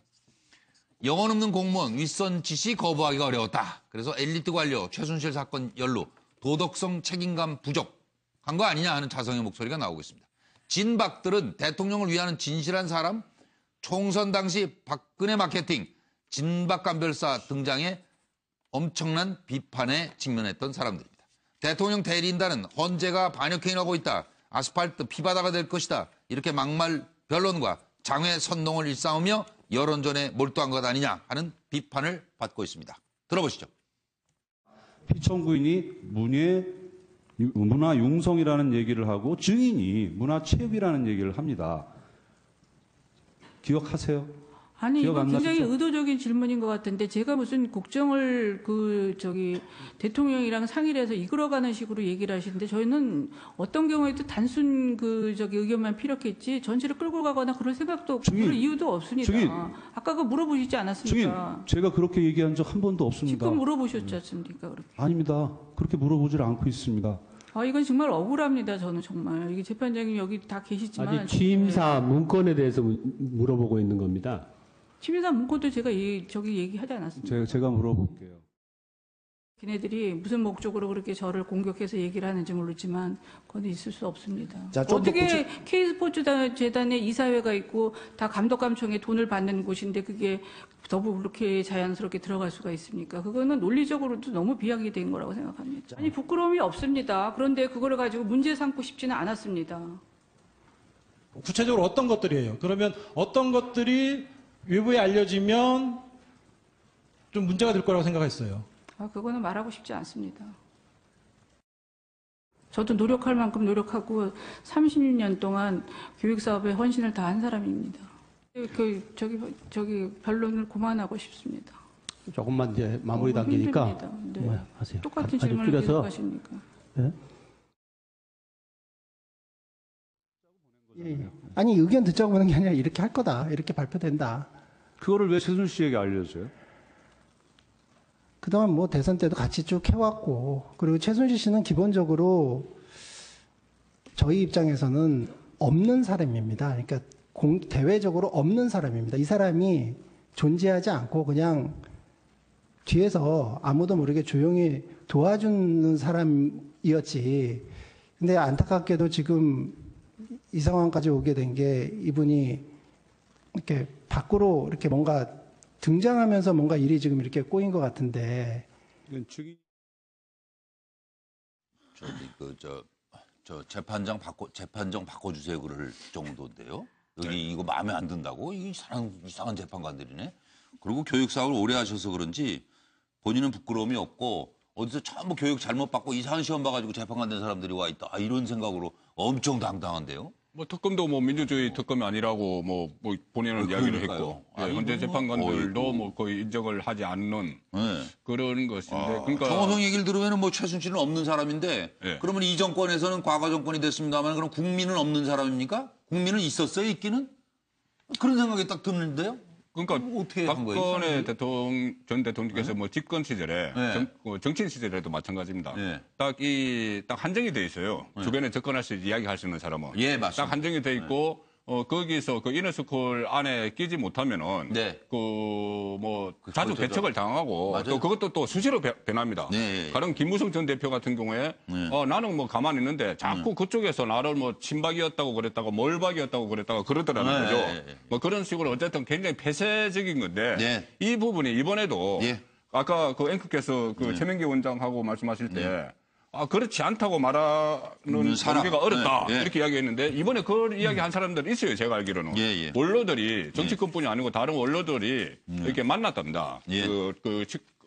간주에 계신 박근혜 전 대통령 만났을 때 이거 보니까 아무래도 이거 개각은 어려울 것 같아. 이 시점에는 자진하야하시는 게 이게 여러모로 나을 것 같다는 이야기를 했는데 그 얘기를 누군가 했을 거예요. 그거 했다고 저는 들었어요. 그런데 그걸 귀담아 듣지 않고 대리인단 쪽이나 또 다른 참모들이 계속 이거 개각 가능성이 있다 이렇게 올리는 거를 그것만 참고를 한 거죠. 예, 거기만 길을 연 거예요. 듣고 싶은 것만 들어서 그래요. 그러다 보니 충격이 하도 크니 막상 이렇게 인용이 된 건 충격이 크니 한 뭐 이틀 동안 그러니까 그 전에 뭐 삼성도 4조 수리도 안 했지 않습니까? 왜? 갈 일이 없는데. 갈 일이 없다고 생각을 한 거예요. 없는 거예요. 예, 그런 부분이 지금 마지막까지도 좀 어떤 뭐 길을 좀 제대로 열지 않으신 뭐 불통, 그동안 이야기해왔던 불통, 그것이 결국 지금까지 온 것이죠. 그리고 최순실 국정농단 일당돼, 그거는 하실 말씀이 없으신가요? 일당이 됐다는 게 좀 의미가 있는가? 최순실 씨가 자기가 국정농단에 일당이 됐다고. 일당이 됐다. 오늘 얘기했다는 거 아니에요? 그러니까 박근혜 대통령이 파면이 되고 나서 본인이 이거 내 위치를 또 어떻게 정립을 해야 될까? 뭐 변화가 있는 것 같아요. 네, 서로 변화가 있습니다. 또 오늘 오늘 또 재판 김종인 김종인 완전 태도 바꿨다. 네, 태도 바꿔서 후회스럽다. 내 대통령에게 어떤 뭐라고 그랬죠? 도구라고 그랬나? 대통령에게 이용당했다고 이야기를 했어요. 그러니까 대통령이 막상 파면 당하고 나니 이제부터 본인들이 자기 살 길만 생각을 하게 되는 거죠. 그렇게 바뀌는 것 같아요. 노영희 변호사님도 그거 이해하시죠? 그렇게 바뀔 수밖에 없을 것 같아요. 당연히 그렇게 바뀔 수밖에 없죠. 기본적으로 이제 박근혜 대통령을 오늘에 이르게 만든 거는 뭐 다른 사람 탓도 있지만 박근혜 대통령 본인이 미성숙한 인격이어서 자기한테 유리한 것만 들었던 그런 것, 또 소통을 전혀 이해하지 못하고 다른 배려심이 없었던 이런 것들이 가장 첫 번째이고, 그리고 두 번째로 오늘 그 최순실 씨가 했던 그런 행동은 기본적으로 더 이상 이제 대통령까지 무너졌는데 본인이 누구를 기대겠습니까? 결론적으로는 이제 정말 퇴로가 없다. 내 살 길을 찾아야 되겠다. 그동안에는 미약하나마 대통령이 아직까지 버티고 있으니 혹시라도 기사회생할 수 있을지도 모른다라는 마음으로. 들어올 때는 분명히 그렇죠. 괜찮을 거라고 생각합니다. 그런 식으로 버텼겠지만 이제는 더 이상 방법이 없으니까 아마 모두들 다 갈아타겠죠, 배를. 그렇네요. 양무석 위원님. 뭐 오판과 착각이 왜 계속 있었냐라고 이야기하기 전에 아까 이제 항장수 소장께서 왕정과 공화정에 대한 몰위에 그리고 왕정인 줄 착각했던 그런 지적을 하셨는데 저는 아니라고 생각합니다.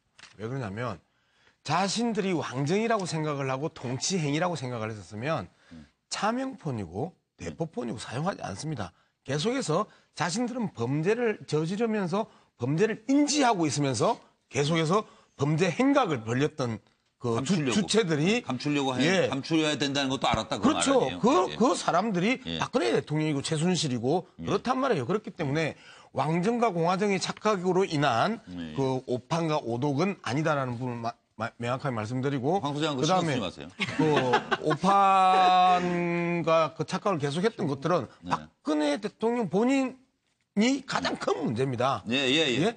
그다음에 박근혜 파리, 성냥팔이, 신문팔이가 아니라 박근혜 파리로 이때까지 출세했던 사람들과 또 한 번 출세를 해보고자 하는 그들이 오판과 착각의 늪에 빠뜨렸던 것이고요. 그러니까 국민들이 정신 똑바로 차리고 이건 잘. 최순실이 오늘 이야기했던 국정농단 일당돼서 찹잡하다라는가 국민에게 죄송하다라는 거는 이제는 더 이상의 기댈 언덕이 없어져 버린 거잖아요. 그리고 극적이고 드라마틱한 반전을 꿈꾸었는데 그 반전마저도 이제는 영원히 그 기회가 사라져버렸단 말이에요. 그러니까 일당이 됐다라는 거에서부터 이제 자백의 첫걸음이 시작된다 이렇게 보시는 거예요. 그러면서 이제는 형량을 줄여야 되고 그리고 범죄를 최소화시키면서 자신이 모아놓은 돈을 나중에 나가서 쓸 수 있는 기회를 만들어야 되는. 그러니까 한 발짝만 살짝 들여놓은 거예요. 1분의 1로. 그래서 저는 일당 중에 그냥 작은 하나다.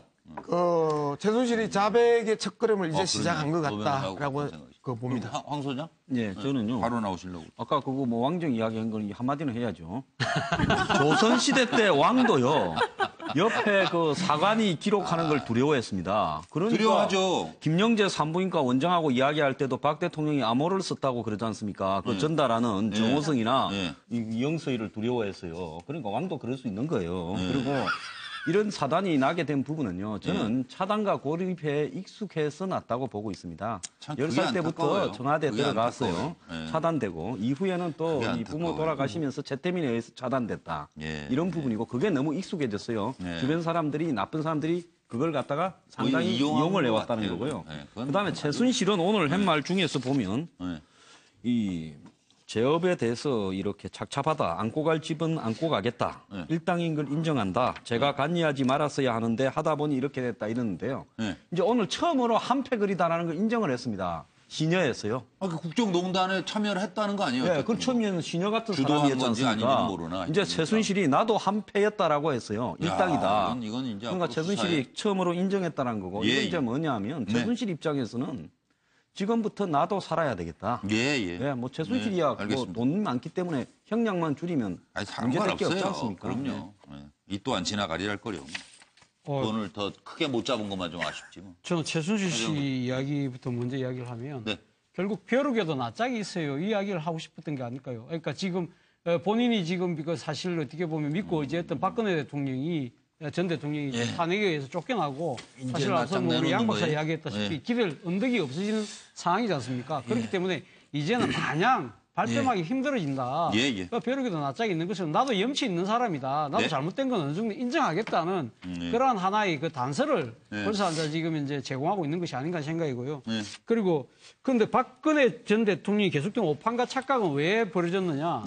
저는 뭐 박근혜 대통령이 92년도에 썼던 그 일기 모음집 그 제목이 있습니다. 그러니까 평범한 가정에서 태어났더라면 아마 그 평범한 가정에서 태어나지 못했기 때문에 거기서 첫 단추가 잘못됐던 것이 아닌가 생각입니다. 뭐 아시다시피 박정희 전 대통령 시절에 거의 18년 동안 최고 권력자의 딸로 살았지 않습니까? 말 그대로 공주였죠. 그렇기 때문에 상당히 모든 것이 떠받들려졌고 그러한 삶을 살다가 어느 순간 아버지가 비극적으로 죽음으로 이 권력이 종결되고 난 뒤에 상당한 또 배신감을 맛봤지 않습니까? 그 과정에서 최순실 씨하고 엮이고 그러면서 믿을 사람이 없던 거죠. 그러니까 자신의 판단이 옳고 거기에 대해서 절대적으로 지지하는 최순실 씨 정도만 길을 여는 그러한 것들이 다 있다고 한다면 평범한 가정에서 태어났더라면 아마 조금은 오판과 착각은 덜하지 않았을까 하는 생각입니다. 어쨌든 사저로 가셨는데 뭐 삼성동에 사저 라인이 생겼다죠. 주변을 누가 지켜줄지 생각해 보겠습니다.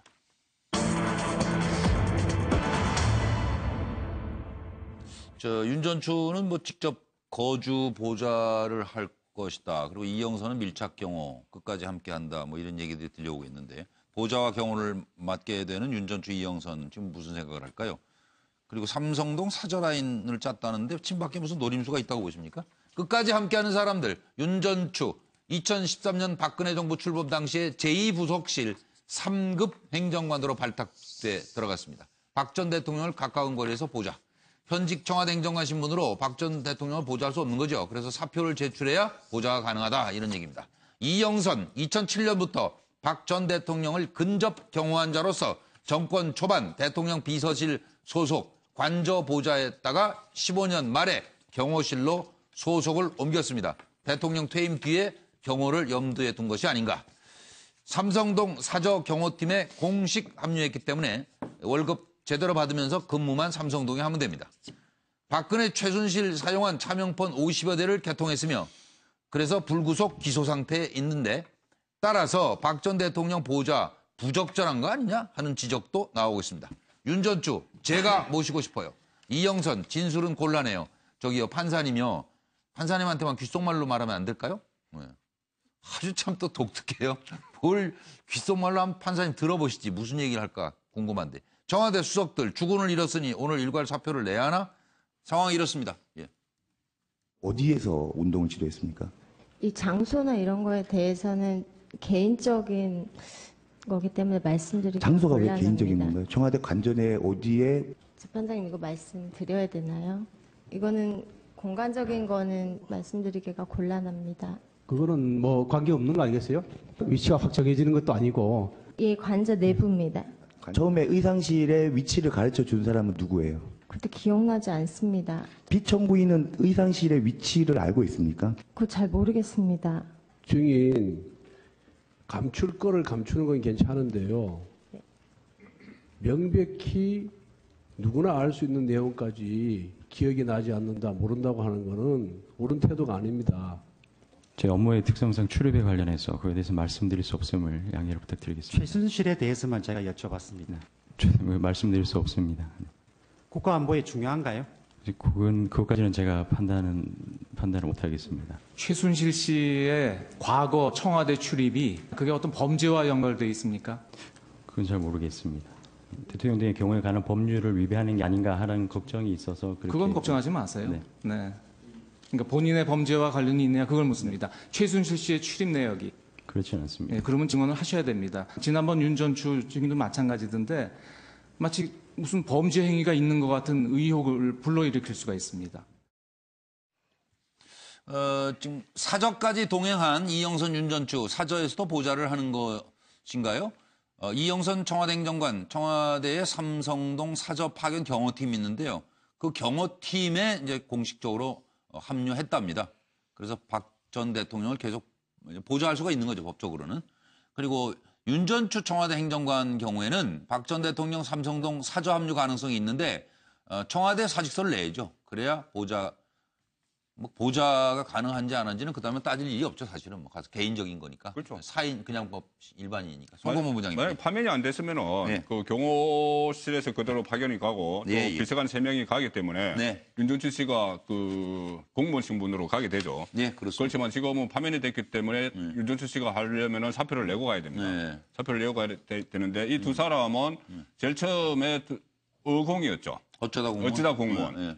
늘 공무원이고 네. 윤전추 씨는 헬스 트레이너 하다가 들어갔고 네. 이영선 행정관은 그 사설 경호를 하다가 들어갔죠. 네. 그때는 참 좋았어요. 가서 뭐 대통령이 지근거리에서 근무를 하고. 네. 근데 이러다 보니까 너무 많이 엮여가지고 네. 지금은 어순이 됐어요. 어쩌다 순장조가 돼버린 거예요.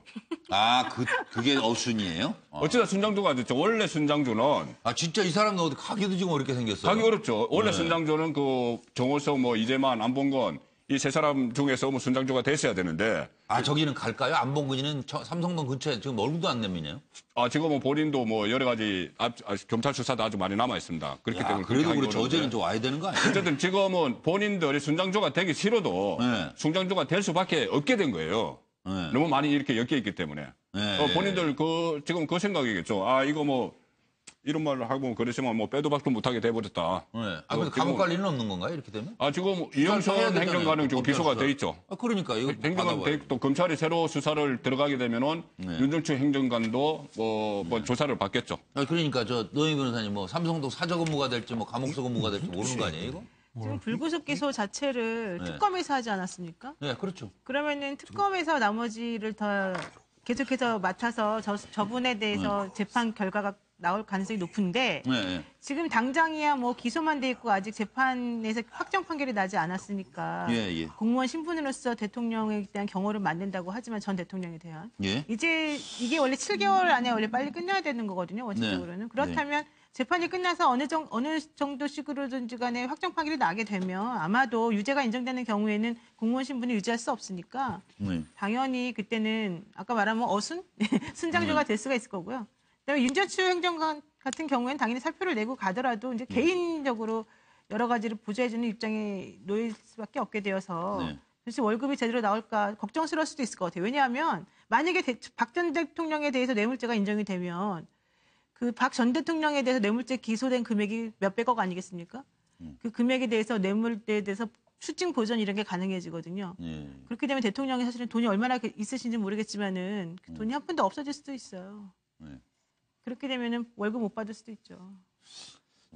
제가 볼 때 저 두 사람은 그야말로 대통령이 탄핵 그 선고 발표 전에 하야를 하기를 가장 원하지 않았는가 이렇게 싶어요. 그래야 월급이 3인방으로 이렇게 월급을 받는 3인방이 될 수 있었는데 지금 저 두 사람이 지금 이영선은 제목이 4개예요.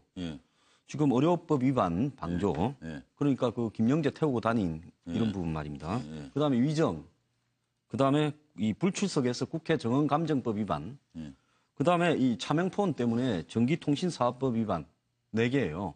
그래도 안 잘리고 있다라는 거는 굉장한 거죠. 보통 사람이 저런 공무원이 저런 제목을 이렇게 적용받고 있으면 바로 잘리지 않겠습니까? 그 굉장한 대한민국으로 보는 거예요? 예, 그런데 정호성이야 깜빵에 있으니까 그렇다 치더라도 이재만 안봉근이 그 두 사람이 해야 되는데 왜 내가 이 끝까지 가야 되냐 이런 부분이 있을 거고요. 그럴 것 같아요. 예, 그다음에 거기 저 윤전추는 지난번에 헌재에 갔을 때 보니까 이정미 이 재판관이 이렇게 묻더라고요. 당신 상급 공무원이 된데 어찌 생각하냐. 딴 사람은 9급에서 3급까지 올라면 20년도 더 걸린다니까. 그렇죠.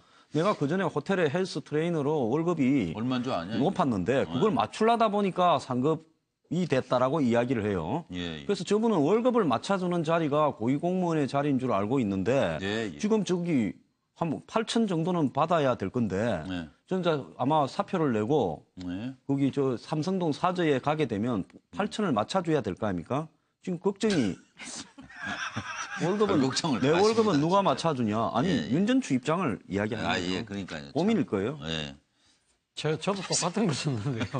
그러니까 윤전추 씨 입장에서 보면 누가 월급 주나. 근데 이제는 공무원 신분이 아닌데 그러니까 월급을 걱정할 수밖에 없는 거고 이영선 경호관 같은 경우는 지금 이제 일단 공무원 신분은 그대로 유지하고 있으니까 문제는 아까 우리 한양수 소장 말씀하신 대로 지금 4가지 제목에 지금 걸려 있는 거 아닙니까? 그리고 지금 검찰이 또 추가 수사를 하거든요. 그런 부분들에 대해서 추가적인 혐의가 더 나올 수도 있는데 이러다 깜빵 갈 거 아니냐 생각을 하겠죠. 그러니까 사실 아직 안 끝난 거니까. 대통령이 당선되고 난 뒤에 보통 경호실에 자기의 측근들을 그러니까 개인적으로 그러니까 수행을 하던 이 경호 요원들을 데리고 들어가는 경우가 있는데 보통 끝나고 나면 사지에 넣을 때 그분들은 다시 데리고 나오거든요. 그렇기 때문에 아마 그런 관행에 따라서 아마 이영선 경호관이 놓은 것 같지만 지금은 이제 일단 불구속 기소되어 있기 때문에 본인 입장에서는 지금 이제 깜방을 가느냐 안 가느냐 그게 가장 큰 고민이지 않을까요? 영복사 아나운서는 뭐 생각들이 비슷한 것 같습니다. 저는 이렇게 썼습니다. 그 짧은 굴림, 이제 긴 시녀 시종하고 짧은 굴림은 느낌표를 쳤고요. 긴 시녀 시종 저 사람들이 할까? 그렇네요. 글쎄, 안 하겠다 그러면 그 말이죠. 그리고 삼성동 사저라인 짠 친박계 노림수는 뭐 그냥 넘어도 되겠죠. 한 말씀만 하시든지.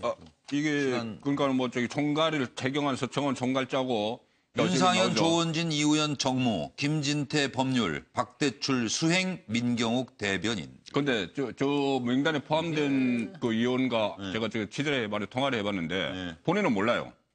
본인이 저 안에 들어가 있는지 몰라요. 그러니까 여기에서 어떤 친박계에서 나왔다 이렇게 보도가 됐는데 본인 이야기는 누가 말했는지 잘 모르겠다.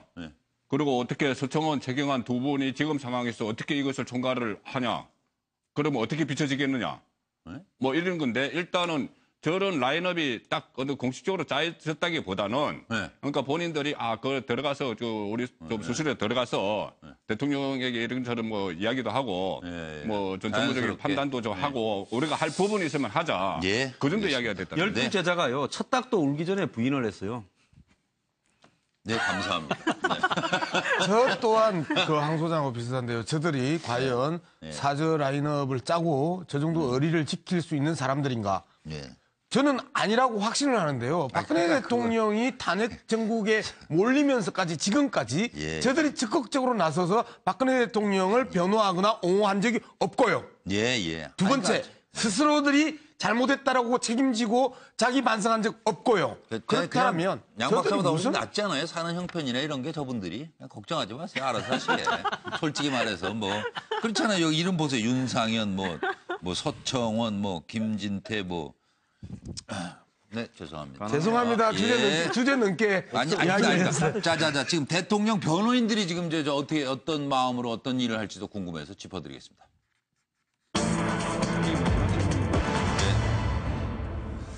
대리인단 막말의 황당 변론. 이것도 아마 헌재 결정에 좀 영향을 미쳤다는 얘기들이 나오고 있는데 파면 이후에 지금 속내가 과연 어떨지 모르겠네요. 대리인단 황당 변명에 뒷목을 잡은 헌법재판관 모습은 여러분 다 확인하셨죠. 이정미 재판관 땡이 뒷목을 잡고 공정성 의심된다. 중대 결심할 수밖에 없다. 이건 이중환 변호사가 얘기했습니다. 박한철 소장 타당하지 않고 무리한 이야기다. 서석규 변호사, 촛불 민심, 국민 민심이 아니다. 박한철 소장, 더 할 말이 있으면 서면으로 제출하세요. 김평호 변호사, 제가 당뇨가 있어요. 음식 조금 먹고 하죠. 그러자 이정미 대행, 다음에 하세요. 오늘은 이것으로 마치겠습니다.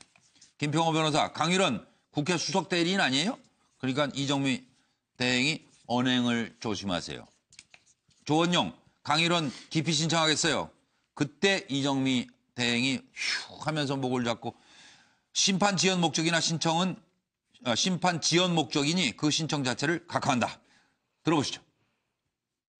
헌법재판관 강일원의 기피를 신청합니다. 이 사건 기피 신청은 오직 심판의 지연을 목적으로 하는 것이 분명하므로 부적법하여 이 사건 신청을 각하합니다. 이의가 있습니다. 이의가 있습니다. 기피 신청한 당사자로서 또 한 말씀 드리겠습니다. 이게 얼마나 주목받는 재판이겠습니까?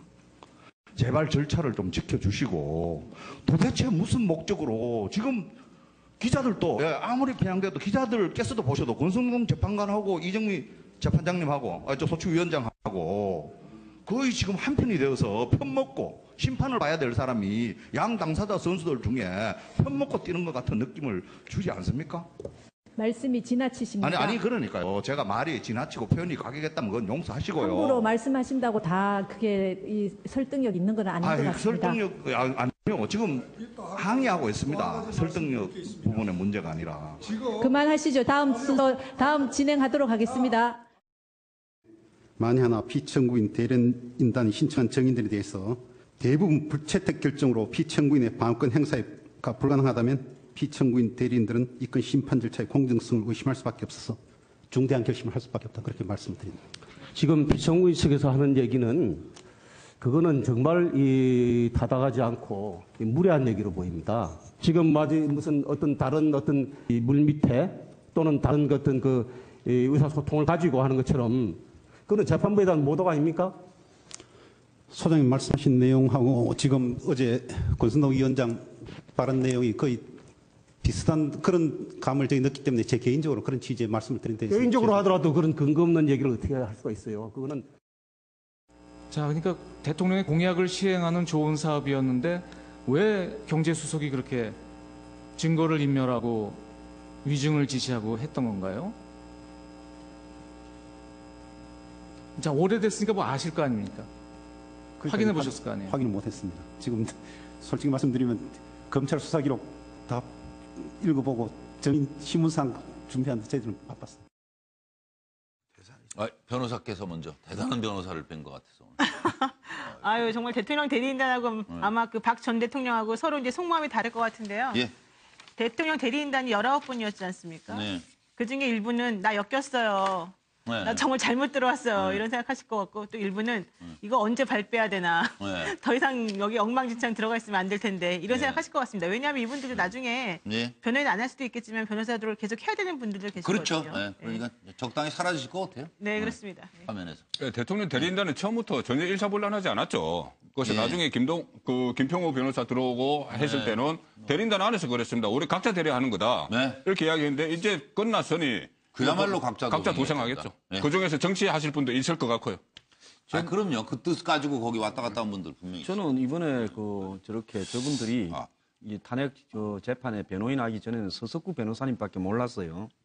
근데 저분들이 이번에 보면 인기가 굉장히 올라갔지 않습니까? 네. 그래서 단기국이 지금 정당을 만든다 하지 않습니까? 예. 그래서 이 기회에 지명도나 인기 또 열성적인 지지층도 있고 하니까 정치인으로서 이 내용을 다 갖췄어요. 저는 뭐 정치를 하시지 않겠나. 변호도 정치인처럼 하셨으니까 이렇게 생각합니다. 예. 우리 방금 아까 자료화면에 어떤 조원영 변호사가 아까 말씀하시는 걸 보면서 제가 그 생각했습니다.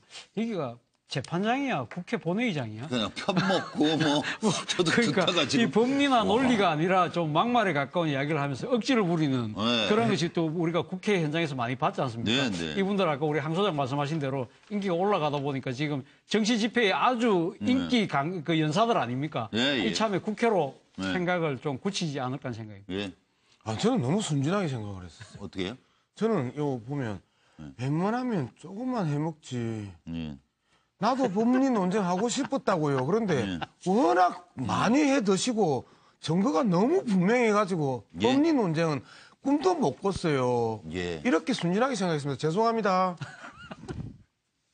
시청자 여러분께서 보시기에 양문석 박사가 순진한지 안 한지는 잘 판단해 주시기 바랍니다. 본인 입으로는 순진하다는데. 시청자 여러분 고맙습니다. 안녕히 계십시오.